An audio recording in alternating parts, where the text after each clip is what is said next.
Cut off for 5 years. My parents demanded I sell my house for my sister's $150,000 debt. Denied. They took sledgehammers to it for revenge, not knowing I had sold it days ago. 3 months ago, I watched my parents swing heavy sledgehammers through a complete stranger's living room, absolutely convinced they were destroying my life. Turns out, they were handing me the greatest gift I never knew I needed. Freedom from the people who were supposed to love me the most. I am Valerie, and I need to tell you about the day I discovered that sometimes the most toxic people in your life share your DNA. It all started with $120,000 and a family dinner that would change everything forever. But to understand why that money almost destroyed my life, I need to take you back 5 years, to when I still naively believed that blood meant loyalty and that a parent's love was supposed to be unconditional. I was 28 years old back then, living in a studio apartment that was basically a glorified closet with a leaky radiator and a window that looked out onto a brick wall. Every single day for 4 grueling years, I would wake up in that cramped space and remind myself why I was doing this. I was a freelance software developer, which sounds glamorous until you realize it meant working 80-hour weeks, debugging code until my vision blurred, and chasing down clients to pay my invoices. I ate cheap canned soup and instant noodles for dinner so often that I forgot what fresh vegetables tasted like. I took the city bus in the freezing snow instead of owning a car. I bought my clothes from second-hand thrift stores and celebrated my birthdays alone with gas station cupcakes. $120,000. That is what freedom looked like to me. It was the exact amount I had carefully calculated I needed for a solid down payment, closing costs, and an emergency fund to finally buy a house.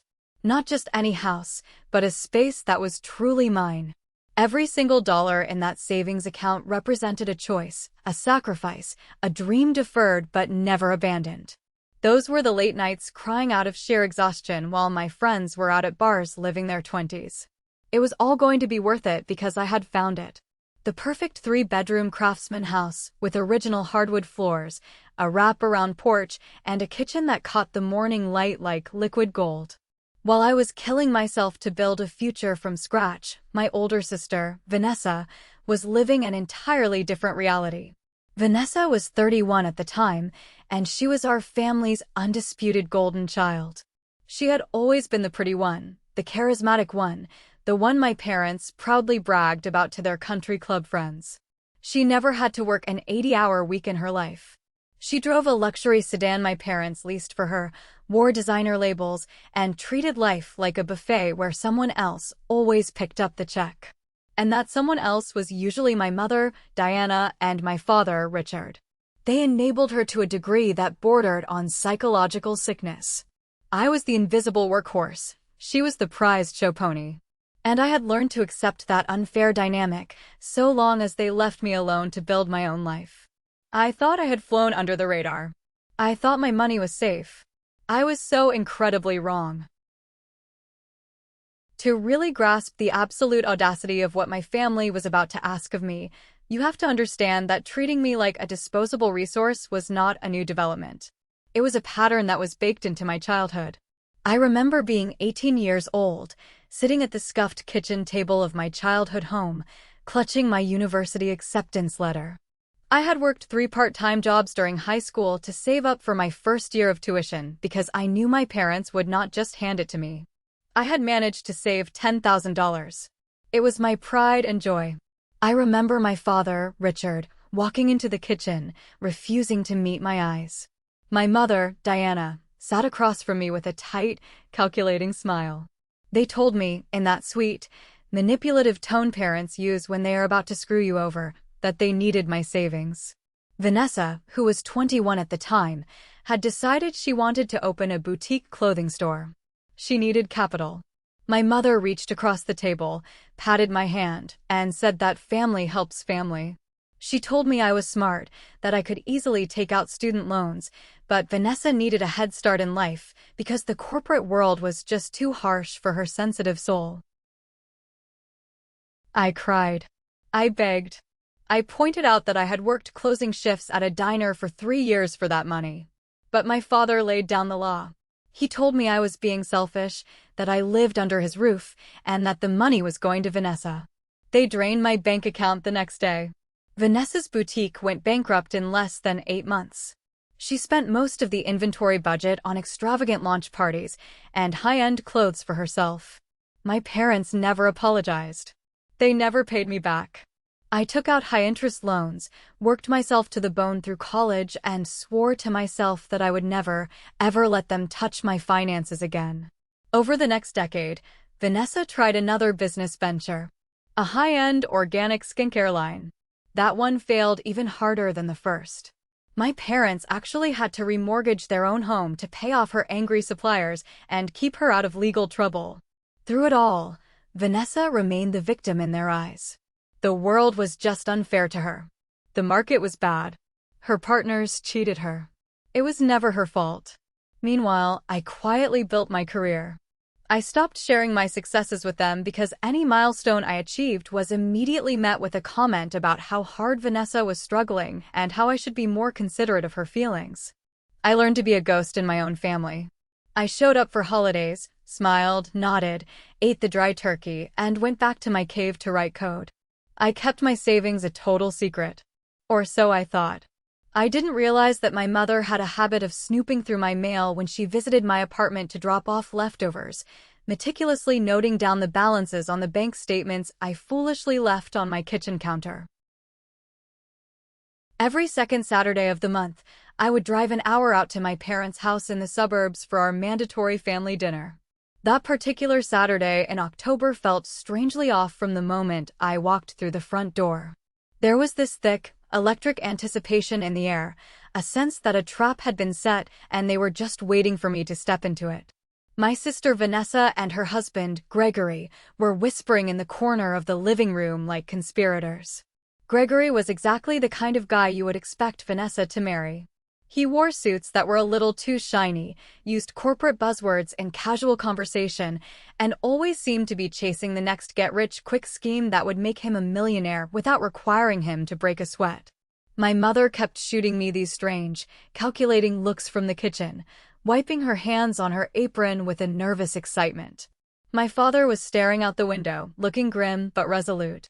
I was too caught up in my own joy to read the warning signs. I had the real estate listing for the Craftsman house loaded on my phone. I had finally hit my savings goal that very morning. I was ready to put in an offer on Monday. I foolishly thought that maybe, just this once, they would be proud of me. We settled around the dining room table, the clinking of silverware echoing in the quiet room. Before I could even mention my news, my mother cleared her throat and announced that Vanessa had a wonderful presentation to share with us. What happened next still makes my stomach turn into knots when I think about it. Vanessa and Gregory stood up. Gregory literally pulled out glossy printed folders and passed them around the table. It was a business proposal for a revolutionary new lifestyle app. This was her third attempt at entrepreneurship. The charts were colorful, the projected revenue streams looked like hockey sticks pointing to the moon, and the market analysis was completely delusional. I have learned from my past mistakes, Vanessa said, her eyes wide and bright with that dangerous combination of desperation and absolute delusion that I had seen twice before. This time, Gregory and I have everything figured out down to the penny. We just need the initial capital for development and marketing. Gregory nodded beside her, playing the role of the perfect supportive husband. The projections show we will triple the initial investment within 24 months. That is when the entire room went silent. All four of them turned their heads and looked directly at me. These were not casual glances. These were deliberate, expectant stares that made something cold and heavy settle deep in my chest. "Why are you all looking at me?" I asked, my voice barely above a whisper, though a sickening part of me already knew the answer. Vanessa's voice shifted into that sweet, high-pitched, manipulative tone she had been perfecting since childhood. "Well, Val, Mom mentioned that you live so simply, and she happened to see your savings statement a few weeks ago. We know you have about $120,000 just sitting in the bank doing nothing." The air left my lungs. They had discussed my private finances behind my back. They had calculated exactly how much my sweat and blood was worth to them. I looked at my mother, who was smiling at me as if she had just solved all of our problems. In that frozen second, I realized with brutal clarity that I was not a daughter or a sister to these people. I was a walking ATM with a convenient family connection. I am not investing my house money in your business, Vanessa. The words came out of my mouth sharper and louder than I intended. The silence that followed was deafening. I was genuinely shocked by their sheer audacity. This was not a request for a small loan to fix a broken car. This was my entire future, my life savings, my ticket out of poverty. They were asking me to gamble a fortune on Vanessa's horrific track record of spectacular failures. Vanessa's face crumpled instantly, like I had physically slapped her across the cheek. But if you help us now, in 2 years we will give you back $300,000. You could buy an even bigger house then. I actually laughed. I couldn't stop myself. It was a bitter, ugly laugh born of pure exhaustion. Vanessa, you have already failed at business twice. You bankrupted Mom and Dad's retirement fund. Maybe it is time to stop playing pretend CEO and get a regular job like the rest of the world. That was the match that lit the powder keg. Vanessa burst into theatrical, heaving sobs and ran from the dining room as if we were still dramatic teenagers. Gregory slammed his hands on the table, called me a heartless, selfish B-word, and chased after her. And my parents? The 2 people who brought me into this world, who were supposed to love and protect me. They immediately turned on me with a viciousness that still haunts me. How could you be so incredibly cruel to your sister? My mother hissed, her voice dripping with venom. She leaned across the table, pointing a shaking finger at my face. Vanessa is a visionary. She is more talented than you will ever be typing on your stupid little computer. You are just jealous of her potential. You have always been jealous of her. I wanted to scream. Jealous? Jealous of what? The 2 bankruptcies? The creditors calling the house at all hours? The fact that she was 31 years old and still needed Mommy and Daddy to fund her fantasies? But it was my father who delivered the killing blow. He stood up slowly, his face red with rage. He looked down at me not with disappointment, but with pure disgust. Listen to me very carefully, Valerie, he said, his voice deadly quiet. Family helps family. You write your sister a check for that money, or you get out of my house. In fact, if you don't support her, you are no longer a part of this family. I sat there for a long moment, staring at the strangers wearing my parents' faces. There was no hesitation in his voice. No bluff. He was entirely willing to throw away his youngest daughter to appease his oldest. I stood up, picked up my purse, and looked my father right in the eye. I am not giving her a single dime. Keep your family. I am done. I walked out the front door into the cold October night. I got into my rusted-out sedan, locked the doors, and finally let myself break down. I sobbed until I could not breathe, mourning the death of a family I never truly had. But by the time I pulled into the parking lot of my terrible little apartment, the tears had stopped. A fierce, burning resolve took their place. The very next morning, I drove to the mobile provider. I changed my phone number. I blocked their emails. I locked down my social media. If they wanted to cut me out over money, I was going to make it official. I was a ghost. The first few months of being entirely cut off from your family are a strange, confusing kind of grief. Even when you know you made the absolute right choice, the silence is deafening. Holidays rolled around, and I sat in my apartment eating takeout, wondering if they even noticed my empty chair at the table. But as the seasons changed, the heavy guilt they had programmed into me started to evaporate. In its place came an overwhelming, incredible sense of peace. No more walking on eggshells. No more being compared to Vanessa. No more guarding my wallet. Exactly 1 year after that disastrous dinner, I sat in a brightly lit real estate office and signed a mountain of paperwork. I handed over a cashier's check for the down payment. When the agent dropped the heavy brass keys into the palm of my hand, I cried again. But this time, they were tears of pure, unadulterated triumph. I bought the Craftsman house, the exact one I had saved for. Moving in was the greatest day of my life. I remember taking off my shoes and walking barefoot across the original oak floors, the wood warm from the sunlight streaming through the massive living room windows. I set up my home office in the spare bedroom overlooking the backyard. For the first time in my 29 years of existence, I felt entirely safe. Through the tangled grapevine of mutual friends and distant cousins, news from my old life occasionally filtered through. I heard that Vanessa and Gregory somehow found private investors for their app. For a while, they seemed to be doing phenomenally well. A cousin told me they had bought a massive McMansion in a gated community, that they were constantly traveling to tropical islands and posting pictures of their lavish, champagne-soaked lifestyle all over social media. People expected me to be bitter or jealous. I felt absolutely nothing but relief. I was genuinely happy they had found money somewhere else, because it meant they would leave me alone. I didn't care if she became a billionaire as long as my hard-earned money stayed in my own bank account. I spent my weekends painting my walls, planting a vegetable garden in my backyard, and learning to enjoy my own company. I advanced in my career, taking on bigger contracts, and slowly built a life that felt authentically, beautifully mine. The trauma of my past was fading into a bad memory. I was thriving. 5 peaceful, drama-free years passed like a breath of fresh air. I was 33 years old, my house was beautifully furnished, and my career was booming. And then, something wonderful happened. I met Cameron. We connected through a massive tech networking group.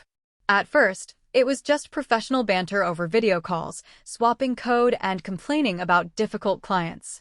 But soon, our late-night work calls turned into conversations about our lives, our dreams, and our pasts.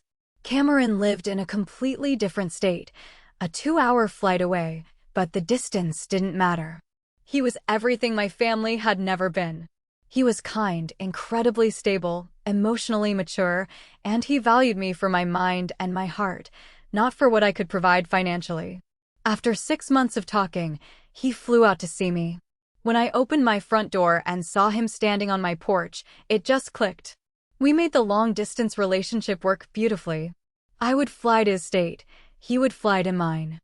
The turning point for me, the moment I knew he was the one, was the first time I met his parents. I was terrified. My own experience with family dynamics was nothing but manipulation and transactional love. We walked into his parents' cozy home for Thanksgiving dinner, and I braced myself for the interrogation. I waited for them to ask how much money I made, or what I could do for their son. It never happened. His mother hugged me so warmly it caught me off guard. His father asked me about my garden and actually listened to my answers. They laughed, they shared stories, they treated each other with genuine respect. Nobody yelled. Nobody demanded anything. When I offered to help wash the dishes, his mother smiled and said, "You are a guest in our home, Valerie. Just sit and relax." I went to the guest bathroom and cried quietly into a towel. It was a revelation. This was what a normal family looked like. This was what love without conditions felt like. As our second anniversary approached, Cameron and I started talking seriously about a permanent future together. We discussed the logistics of closing the distance. My freelance work was completely remote, while his job tied him to his city. I was actually genuinely considering putting my beautiful craftsman house on the market, packing up my life, and moving to a state to start fresh. I loved my house, but I loved him more. We were looking forward to a bright, peaceful future. And then, on a random Tuesday morning that started like any other, the ghost of my past broke down my door. Thank you so much for listening to my story so far. If you are enjoying it, please hit that like button, subscribe to the channel, and leave a comment below with the name of the city you are living in. Every single comment helps the video reach more people, and I truly appreciate your support. Now, let's get back to the story. I had an old email address that I used back in college, the kind you only keep around because it is linked to a few forgotten online shopping accounts. I checked it maybe once every 6 months just to clear out the spam. It was a completely random Tuesday morning. I was sitting at my kitchen island, sipping a hot cup of coffee, enjoying the sunlight filtering through the oak trees in my backyard. I opened my laptop to start my workday and decided to do a quick purge of that old inbox. Right there, sitting at the very top of the list, was an email from my mother, Diana. Seeing her name on my screen after 5 years of absolute silence was like taking a physical punch to the solar plexus. My heart immediately started hammering against my ribs. I stared at the subject line for what felt like an hour. It simply read, "Emergency." My hands were actually shaking as I clicked it open. The message was incredibly brief, which was highly unusual for my mother, who loved to write dramatic essays. It just said, "Valerie, we need to see you urgently. This is a matter of life and death. Please come home." I closed the laptop and pushed it away like it was radioactive. My immediate instinct was to delete it and go back to my peaceful life. They had made their choice 5 years ago.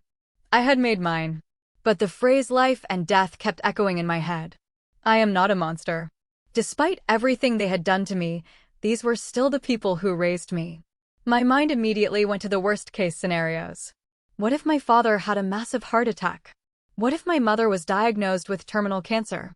If someone was actually dying, I needed to know. I would never forgive myself if I ignored a literal deathbed request. I spent the next 3 days agonizing over what to do. I talked to Cameron for hours on the phone. He was incredibly supportive, telling me he would fly down and go with me if I wanted, but I told him I needed to face this alone. I needed to know if the monsters of my past were still as scary as I remembered them. Finally, I wrote back a very short, emotionless reply. I said I would come by their house this Saturday at noon, but I had a tight schedule and could only stay for an hour. The drive back to my hometown that Saturday was pure psychological torture. Every mile marker I passed felt like I was traveling backward in time, shedding my 33-year-old confident self and reverting back into the scared, invisible 28-year-old who just wanted her family to love her. My stomach was tied in absolute knots. I practiced what I would say if someone was sick. I practiced keeping my boundaries firm. I promised myself I would not let them manipulate me, no matter what tragedies they presented. When I finally turned onto their familiar suburban street, the neighborhood looked smaller than I remembered. It looked a little shabbier, a little more tired. I pulled up to the curb outside my childhood home and put the car in park. I took a deep breath, preparing myself to see an ambulance or medical equipment or my parents looking frail and sick. But as I looked up at the driveway, my blood ran instantly cold. There was no medical transport. There were no signs of illness. Instead, parked right next to my father's truck, were 2 vehicles that completely shattered the illusion of a medical emergency. One was a brand new, gleaming black Porsche SUV. The other was a pristine, silver Mercedes sedan. I knew instantly who they belonged to. Nobody was dying. Nobody had cancer. I gripped the steering wheel so hard my knuckles turned white. This was not a hospital visit. This was a family intervention, and I had walked right into the trap. I sat in my car for a solid 10 minutes, debating whether I should just put it in drive and go back to my beautiful, peaceful life. I was furious with myself for falling for the oldest trick in the manipulative mother handbook. But a dark, morbid curiosity took over. I needed to know what could possibly possess them to break a 5-year silence with such a massive, theatrical lie. I walked up the pathway and knocked on the front door. I didn't even use my old key. My mother opened the door almost immediately. She did look older, with new, deep lines etched around her mouth and eyes, but she did not look sick. She looked exhausted, wired, and completely terrified. She reached out to hug me, but I took a deliberate step back. Her arms fell to her sides awkwardly. "Valerie," she said, her voice shaking with forced emotion. "Thank you so much for coming. We didn't know if you would." "Who is dying, Mom?" I asked, keeping my voice completely flat and devoid of warmth. She swallowed hard and looked away. "Just come into the living room. Everyone is waiting." I followed her inside. The whole family was assembled there like some twisted, depressing reunion special. My father, Richard, was sitting in his usual recliner, looking grim and defensive. My sister, Vanessa, was sitting on the sofa next to her husband, Gregory. Vanessa looked like an absolute wreck. Her designer makeup was smeared, Her eyes were bloodshot from crying, and she was visibly trembling. Gregory was holding her hand so tightly his knuckles were white. They all looked genuinely relieved to see me, but there was a thick layer of desperation in the room that made my skin crawl. I refused to sit down. I stood near the archway, keeping a clear path to the front door. "I am going to ask this one more time," I said. "Your email said this was a matter of life and death. I see 4 healthy people. What is going on?" My mother immediately burst into theatrical tears, burying her face in her hands. It was my father who finally spoke. He cleared his throat, unable to meet my gaze. "It is about Vanessa. She is in serious trouble, Valerie." I looked at my older sister, the golden child, the visionary. She wouldn't even look at me. "What kind of trouble?" I asked. Gregory answered for her, his arrogant corporate persona completely shattered. "Our business went under a few months ago. The market shifted, our investors pulled out, and everything collapsed. The bank foreclosed on the big house. We lost everything." I felt a strange mixture of vindication and pity. Vindication because I had been absolutely right about her business prospects 5 years ago. Pity because losing your home genuinely is awful, even if it is the direct result of your own terrible decisions. "I am sorry to hear that," I said carefully, maintaining my emotional distance. "But what does any of this have to do with me?" Vanessa finally looked up at me, her voice breaking into a pathetic whisper. "I owe $150,000. I blinked. "Okay. Who do you owe $150,000 to?" "Private investors," Gregory chimed in, his voice dropping an octave to sound more serious. "And they're not the kind of people who operate through normal legal channels. They are dangerous, Valerie. They have been calling us at all hours. They know where we are staying now. They know our routines. They said if we don't pay them by the end of the month, they are going to physically hurt us. We are terrified." I stood there, processing this information. They had borrowed money from literal loan sharks to fund their lavish lifestyle and failing app. It was insanely reckless. I felt a pang of genuine fear for them, but the math still wasn't adding up in my head. I was a freelance programmer living comfortably, but I certainly did not have $150,000 lying around in loose cash. "That is a horrible situation," I said.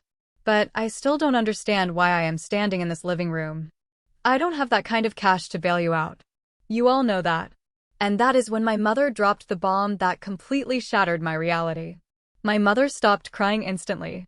She wiped her eyes, stood up, and looked at me with that familiar, calculating expression she used when she wanted something. "We know you don't have it in cash, Valerie," she said, her voice terrifyingly calm. "But we know you bought a house a few years ago. A very nice, large house in a great neighborhood. We have been keeping an eye on the property values in your area." The room went dead silent. The only sound was the blood rushing in my ears. I stared at her, waiting for the punchline of this sick joke, but her face was completely serious. "We think you should sell your house," she continued, as smoothly as if she were suggesting a restaurant for dinner. "With the current market, if you sell it now, you can easily pay off Vanessa's debt to these dangerous men. You will still have enough equity left over to buy a nice, small apartment for yourself. You are single, Valerie. You don't need all that space anyway." I literally felt the air leave my lungs. I looked from my mother to my father, then to Vanessa and Gregory. None of them looked ashamed. They all looked at me with expectant, entitled eyes. They honestly believed this was a reasonable solution. "Are you out of your goddamn minds?" The words exploded out of me before I could stop them. "Watch your tone," my father snapped, his old authoritarian instincts kicking in. "Your sister's life is in danger. Family helps family." "Family?" I laughed, a harsh, jagged sound that echoed in the living room. "You told me I wasn't family 5 years ago. You threw me out of this house and cut me off completely because I wouldn't give you my savings. And now, 5 years later, you summon me here with a fake death emergency to demand that I sell my home? The home I worked my entire life to afford." Vanessa started sobbing harder, burying her face in Gregory's shoulder. "I know we messed up before, Val, but this is different. These people are going to kill me. Please, you have to save me." I pointed a shaking finger toward the front window. If you are so terrified for your life, if you are so desperate for money, why are there a brand new Porsche and a Mercedes sitting in the driveway right now? Sell the luxury cars. Sell your designer bags. File for bankruptcy. Gregory puffed out his chest, looking deeply offended. We need those cars for work, Valerie. We have an image to maintain to secure new funding. We can't be seen driving beaters. The circular logic was making me dizzy. They were asking me to make myself homeless to pay off a debt they incurred, while they absolutely refused to make even the slightest sacrifice themselves. The sheer, breathtaking narcissism of it was almost impressive. My mother stepped closer to me, her voice turning sharp and vicious. Those cars won't cover a fraction of what they owe. Your house is the only asset we have access to right now. You are young. You can work hard and buy another house later. But Vanessa and Gregory could be killed. Then go to the police, I said coldly. The police cannot protect us from these kinds of people, my father said. We are asking you to do the right thing, Valerie. Don't be selfish. I looked at these four strangers. I felt a profound, overwhelming sense of closure. For 5 years, I had secretly wondered if I was the bad guy. I had wondered if I had overreacted. Standing there, looking at their greedy, entitled faces, every ounce of guilt completely evaporated. Let me make this crystal clear so there is no misunderstanding, I said, my voice steady and completely devoid of emotion. I do not care about your debt. I do not care about your business. I am not selling my house to fix Vanessa's mistakes. She is a grown woman. She made her choices. Now she gets to survive them. My mother gasped as if I had struck her. If something happens to your sister, her blood is on your hands. I will never forgive you. You forgave yourselves pretty easily for abandoning me, I replied. I turned around and walked out the front door. I didn't look back as my father yelled my name. I got into my car, locked the doors, and drove away. I felt completely, utterly free. I thought it was finally over. I didn't know the nightmare was just beginning. For exactly 1 week, I believed I had won. I went back to my beautiful house, buried myself in my coding projects, and spent my evenings on video calls with Cameron, planning out our future. He was horrified by what my family had demanded, but he assured me that I had done the right thing by setting an unbreakable boundary. I thought I had successfully locked the monsters out of my castle. Then came the Tuesday morning that shattered my sense of security forever. I was in my kitchen, wearing sweatpants and an oversized t-shirt, making my second cup of coffee. I had a huge deadline approaching, so I was hyper-focused on my work. Suddenly, I heard the distinct sound of a heavy car door slamming shut right outside my window. I lived on a quiet cul-de-sac where people rarely parked on the street. I walked over to the front window and peered through the blinds. My heart dropped straight into my stomach. Walking up my driveway, looking around with absolute entitlement, were my mother and father. My brain short-circuited. I had specifically never given them my new address. I had bought the house under an LLC name just to be safe. How on earth did they find me? Before I could even process it, the doorbell rang. It didn't just ring once. My father laid his finger on the button and held it there, creating a continuous, piercing buzz that echoed through my quiet house.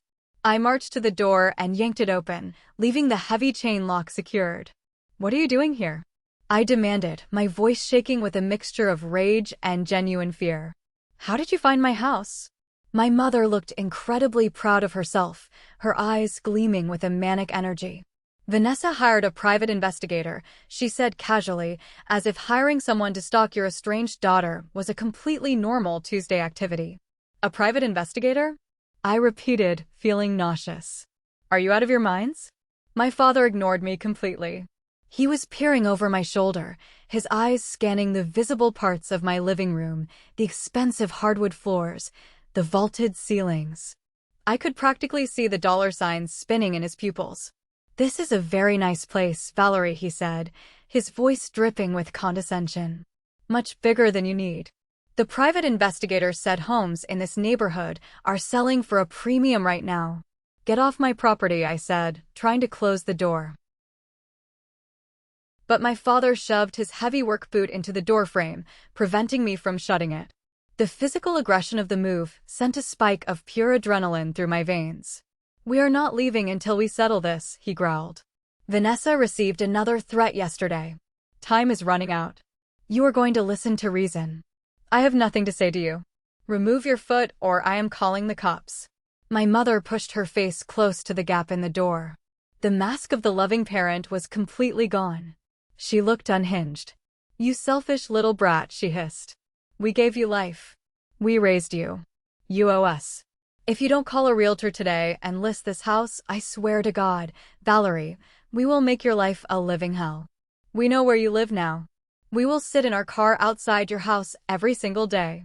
We will tell all your neighbors what a disgusting, ungrateful daughter you are. We will not let you sleep. They were threatening me. My own parents were acting like the very loan sharks they claimed to be running from. They were trying to terrorize me out of my own home. Leave. Now, I said, my voice dropping to a dangerous whisper. Think about it, Valerie, my father said, finally pulling his boot out of the doorframe. We will be back tomorrow. And the next day. Until you do what is right for this family. I slammed the door, locked the deadbolt, and backed away. My sanctuary had been completely violated. They knew where I slept. They knew my safe space. And I knew, with absolute certainty, that they were crazy enough to follow through on their threats. The moment I heard their car pull away, my knees buckled. I slid down the front door and sat on the hardwood floor, struggling to pull air into my lungs. I was having a full-blown panic attack. The walls of my beautiful, safe house suddenly felt like a cage. Every shadow outside the window looked like my father. Every passing car sounded like my mother returning to scream at me. They had hired a private investigator to hunt me down. That single fact played on a terrifying loop in my head. If they were willing to spend money they supposedly didn't have to stalk me, what else were they capable of? They were desperate, and desperate people do not care about restraining orders or locked doors. I pulled my phone out of my pocket with trembling hands and dialed Cameron. He picked up on the second ring. I couldn't even form complete sentences at first, just gasping out pieces of the story. When I finally explained that my parents had ambushed me at my house and threatened to camp outside to ruin my life, Cameron went deadly quiet. Valerie, pack a bag right now, he said, his voice incredibly calm but completely firm. Go to a hotel. Do not stay in that house tonight. I am booking a flight right now. I will be there in 4 hours. I can't just leave, I cried. It is my house. It is not safe anymore, he replied. They know where you are. They are entirely unhinged. We have been talking about you moving here for months. Maybe this is the universe telling us we need to speed up the timeline. He was right. As long as I owned this property, they would use it to terrorize me. They saw it as a giant pile of cash that rightfully belonged to them, and they were never going to stop trying to extract it. I needed to cut the anchor. I needed to disappear again, but this time, I needed to make sure they could never find me. I took a deep breath, wiped my face, and hung up with Cameron. Then I scrolled through my contacts and called the real estate agent who had helped me buy the house 5 years ago. Hi, it is Valerie, I said, trying to keep my voice from shaking. I need to sell my house. Valerie. How wonderful to hear from you, she said brightly. The market in your neighborhood is incredibly hot right now. We could spend a few weeks staging it, get some professional photos done, and probably list it by next month. No, I interrupted her. I don't have a few weeks. I don't have time for staging or open houses. I need this house sold immediately. I need the money cleared and I need to be completely out of the property within 7 days. There was a long pause on the phone. Valerie, a standard closing takes at least 30 to 45 days. Buyers need to get mortgage approvals and appraisals. I know, I said, my voice hardening with desperation. That is why I am willing to take a 10% discount on the current market value. But the condition is that it has to be an all-cash buyer, no contingencies, and a 7-day closing period. Do you have any investors who buy properties for cash? She hesitated. 10% under market value? Valerie, you are leaving tens of thousands of dollars on the table. Are you in some kind of financial trouble? I can try to help. I am in a very dangerous situation, I told her honestly. I just need to be gone. Please. Find me a cash buyer.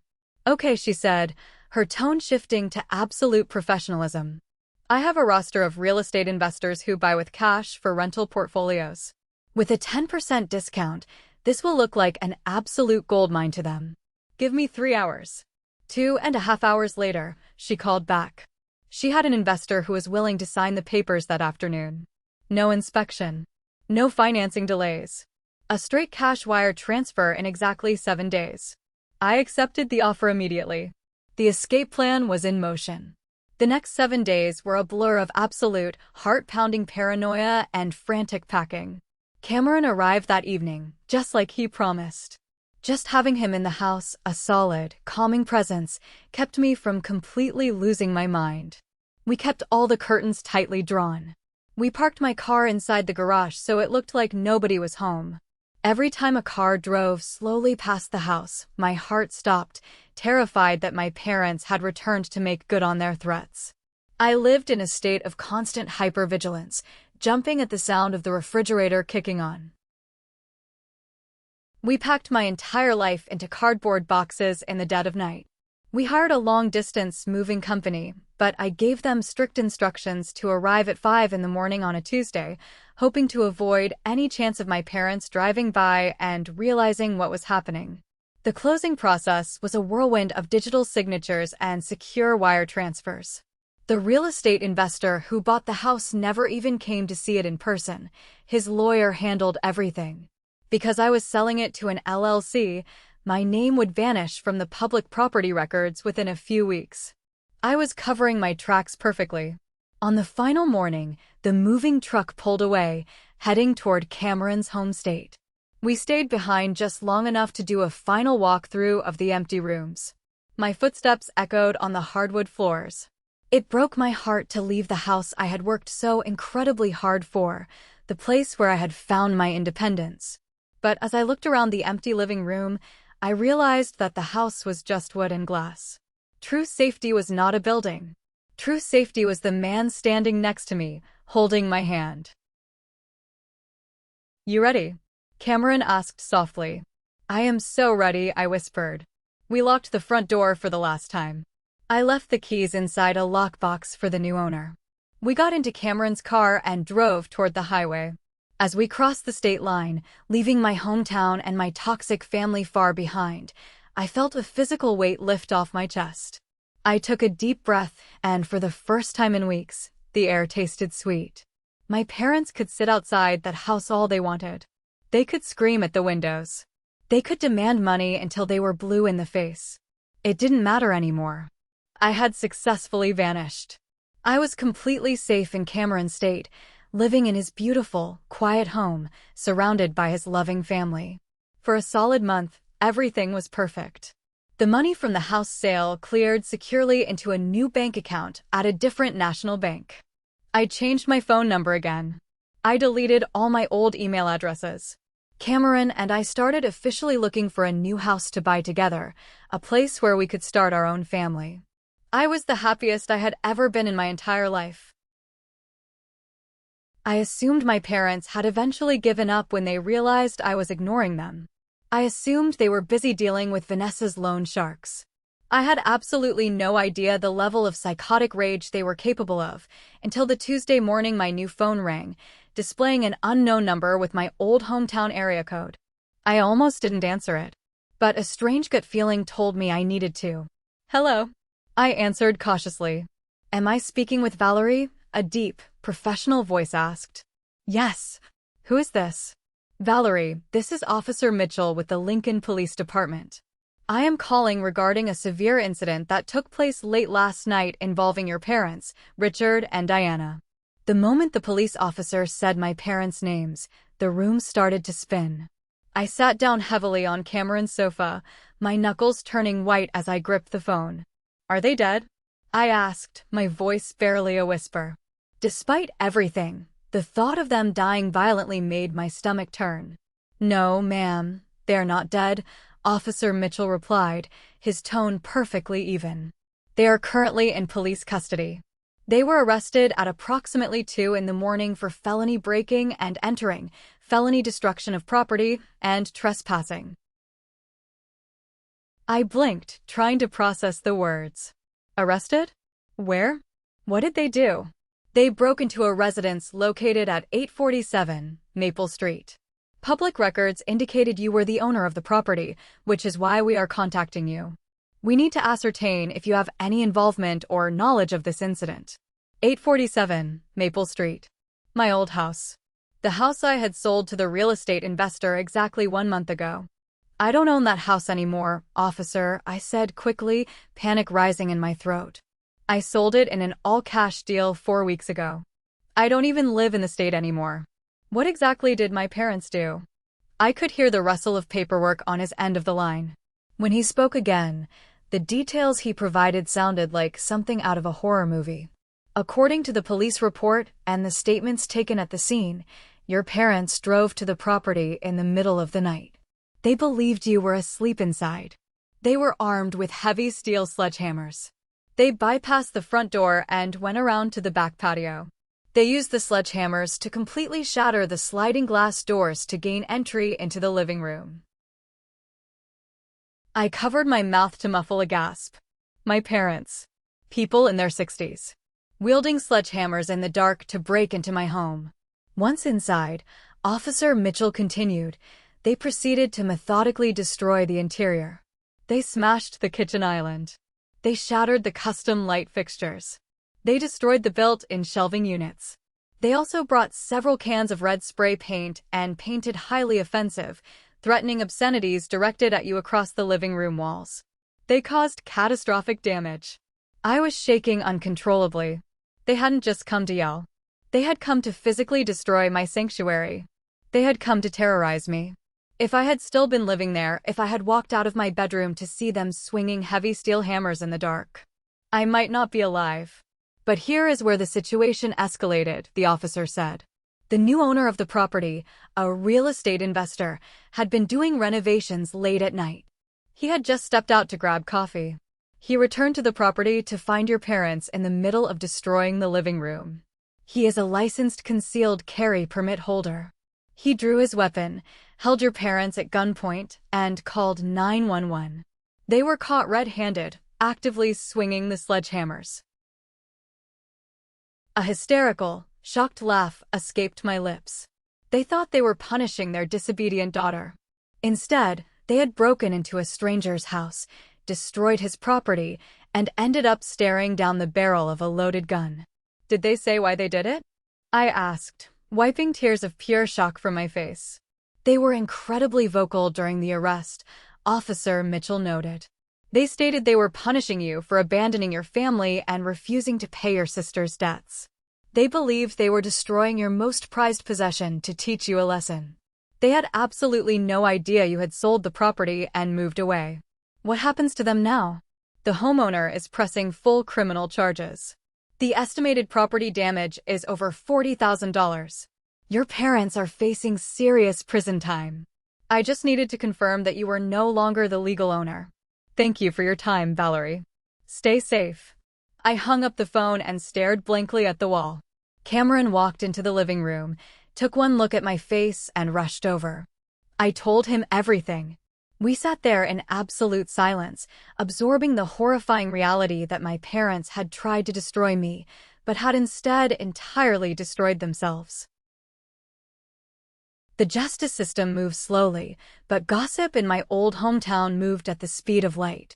Over the next few months, I did not have to contact the police or hire a lawyer to find out what happened to my parents.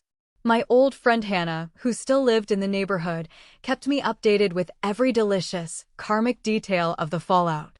My parents' arrogant belief that they were above the law crashed into a brick wall of reality. They were facing multiple felony charges. The real estate investor they had terrorized was absolutely ruthless. He hired a high-powered attorney and sued them in civil court for the $40,000 in property damages, plus legal fees, plus damages for emotional distress.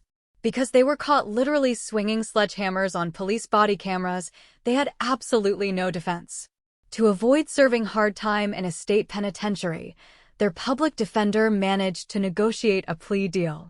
They received 5 years of heavy probation, but the judge ordered them to pay full financial restitution to the homeowner immediately. And this is where the irony became so incredibly sweet that you couldn't write a better script if you tried. My parents did not have $40,000 in liquid cash. They had drained their retirement accounts years ago to bail out Vanessa's first two failed businesses. So, in order to stay out of federal prison and pay the court-ordered restitution, Richard and Diana were forced to do the exact thing they had violently demanded that I do. They had to sell their house. They had to contact a real estate agent, list the home they had lived in for 30 years, and sell it in a desperate panic. They took a massive loss on the sale just to liquidate the asset quickly. After paying off their remaining mortgage, the restitution to the angry investor, and their exorbitant legal fees, they were left with a tiny fraction of the money. But the karma didn't stop there. Hannah called me a few weeks later with the final piece of the puzzle, the absolute ultimate plot twist regarding Vanessa's life-threatening debt. "You are not going to believe this, Val," Hannah said, practically breathless with excitement over the phone. "You know those dangerous loan sharks Vanessa was crying about? The ones who were going to kill her if she didn't pay the $150,000. "Yeah," I said. "The reason my parents went crazy with sledgehammers." "It was a complete lie," Hannah revealed. "There were no loan sharks. There were no dangerous men threatening their lives. Vanessa and Gregory took a business loan from a completely legitimate, boring corporate investment firm in Chicago. When their app failed and they defaulted on the payments, the firm simply filed a standard civil lawsuit to recoup their money. Nobody was going to break their kneecaps. Nobody was stalking them. It was just paperwork and lawyers." I sat there stunned. Vanessa had fabricated the entire physical threat. She had exaggerated a boring civil lawsuit into a life or death mafia movie scenario because she knew that was the only way to emotionally manipulate my parents into forcing me to sell my house. Her lies had directly caused my parents to commit felonies. "So where are they all living now?" I asked, almost afraid of the answer. "That is the best part," Hannah laughed. "With the tiny bit of money your parents had left over after selling their house, they helped Vanessa pay off a chunk of the corporate settlement.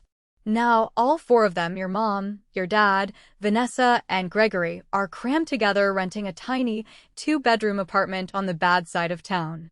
I heard from a neighbor that they scream at each other all day long. They absolutely hate each other now. They had lost everything.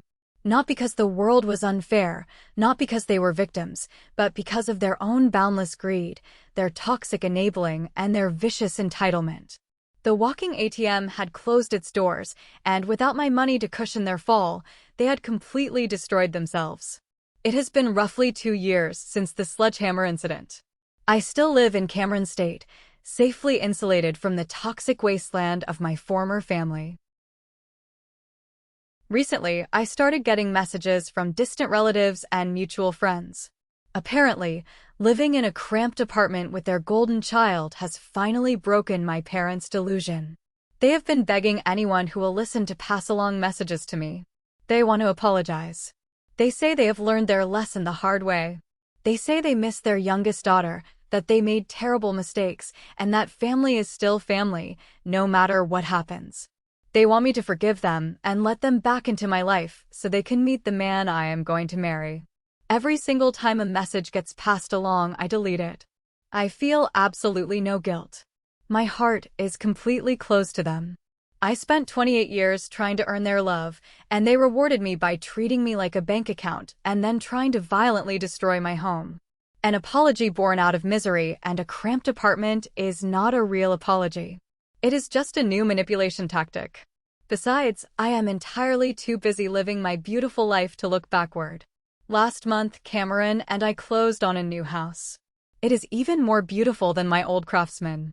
It has a huge backyard where we are planning to build a greenhouse and a massive kitchen filled with natural light. On the day we got the keys, we were standing in the empty living room, eating pizza on the floor. Cameron put his slice down, wiped his hands on a napkin, and looked at me with an expression so full of genuine, unconditional love that it brought tears to my eyes. He reached into his pocket, pulled out a small velvet box, and got down on one knee right there on the hardwood floor. He didn't ask about my bank account. He didn't ask what I could do for him. He just asked if I would do him the honor of spending the rest of my life building a family with him. I said yes. We are getting married next spring in the backyard of our new home. His parents have been incredibly supportive, helping us plan the catering and the decorations. They treat me like a true daughter. I finally have a family. It just happens to be the one I chose, not the one I was born into. I survived. I protected my peace. I built a fortress around my life, and I am never letting the monsters back inside. So, I have to ask you, after everything they put me through, they are currently begging our mutual friends to let them back into my life, claiming family is still family and that they've learned their lesson the hard way. Am I wrong for ignoring their apologies and erasing them from my life completely? Or should I at least hear them out now that they've lost everything? Thank you so much for listening to my story. If you haven't subscribed yet, please hit that subscribe button and leave a comment below with your thoughts. I read every single one of them. Your support helps me share more stories of surviving toxic families. See you in the next video.